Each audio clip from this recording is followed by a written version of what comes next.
Air India के विमान में कर्मचारी के साथ शिवसेना के सांसद की बदसलूकी के तुरंत बाद का वीडियो सामने आया है। वीडियो में दिख रहा है कि पिटाई के बाद प्लेन के अंदर अफरा तफरी का माहौल है। सांसद रविंद्र गायकवाड़ अपनी सीट पर बैठे हुए हैं।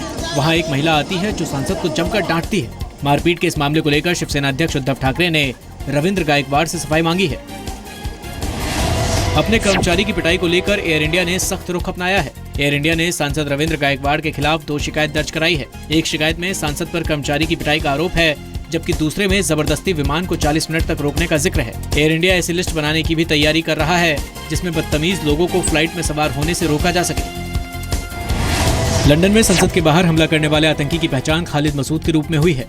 52 साल के खालिद का जन्म ब्रिटेन के कैंट में हुआ था और हाल के दिनों में वो वेस्ट मिडलैंड्स में रह रहा था। हिंसा के कई मामलों में खालिद को सजा भी हो चुकी थी। खालिद के साथियों की तलाश में छापेमारी के दौरान लंदन और बर्मिंघम से 8 संदिग्ध लोगों को गिरफ्तार किया गया है। इस बीच आतंकी संगठन ISIS ने लंदन हमले की जिम्मेदारी ली है। जम्मू कश्मीर को लेकर पाकिस्तान के हाई कमिश्नर अब्दुल बासित के बयान पर भारत ने कड़ा रुख अपनाया है। विदेश मंत्रालय ने कहा कि बासित राजनयिक शिष्टाचार को भूलकर भारत के अंदरूनी मामलों में दखल दे रहे हैं। अब्दुल बासित ने दिल्ली में पाकिस्तान दिवस के मौके पर कहा था कि कश्मीर के लोगों की आजादी की लड़ाई आखिरकार कामयाब होगी।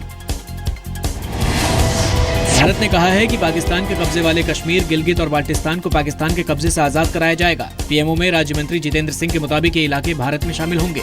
नाजायज कब्जे वाले जम्मू कश्मीर के हिस्से को, भले ही वो पाक अधिकृत जम्मू कश्मीर है, भले ही वो गिलगित बाल्टिस्तान है, किस प्रकार उसे पाकिस्तान के कब्जे से मुक्त करा करके भारतीय गणराज्य का हिस्सा बना करके जम्मू कश्मीर को उसके ओरिजिनल स्वरूप में फिर से बहाल करना।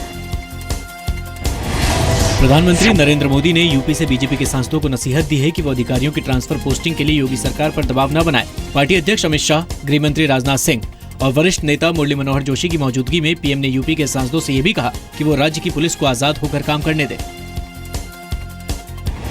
RSS प्रमुख मोहन भागवत देश भर के करीब 100 यूनिवर्सिटी शिक्षकों को राष्ट्रवाद का पाठ पढ़ाएंगे। भागवत दिल्ली के हंसराज कॉलेज में होने वाले सेमिनार में शिक्षकों को राष्ट्रीय मूल्यों पर जानकारी देंगे।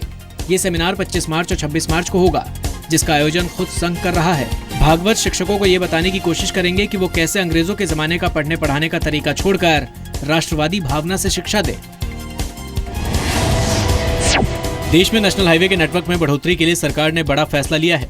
अलग अलग राज्यों के 57,500 किलोमीटर स्टेट हाईवे को अपग्रेड कर नेशनल हाईवे बनाया जाएगा।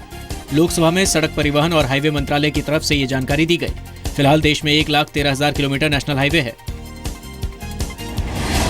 कोयला घोटाले के आरोपी और कांग्रेस के पूर्व सांसद नवीन जिंदल की मुश्किलें और बढ़ सकती हैं। कोयला घोटाले मामले में CBI आज नवीन जिंदल के खिलाफ सप्लीमेंट्री चार्जशीट फाइल कर सकती है। सप्लीमेंट्री चार्जशीट नवीन जिंदल के पूर्व CA सुरेश सिंघल की तरफ से मुहैया कराए गए सबूतों की जांच के बाद तैयार की गई है। पिछली सुनवाई के दौरान स्पेशल कोर्ट की फटकार के बाद CBI ने अगली तारीख पर सप्लीमेंट्री चार्जशीट फाइल करने का भरोसा दिया था।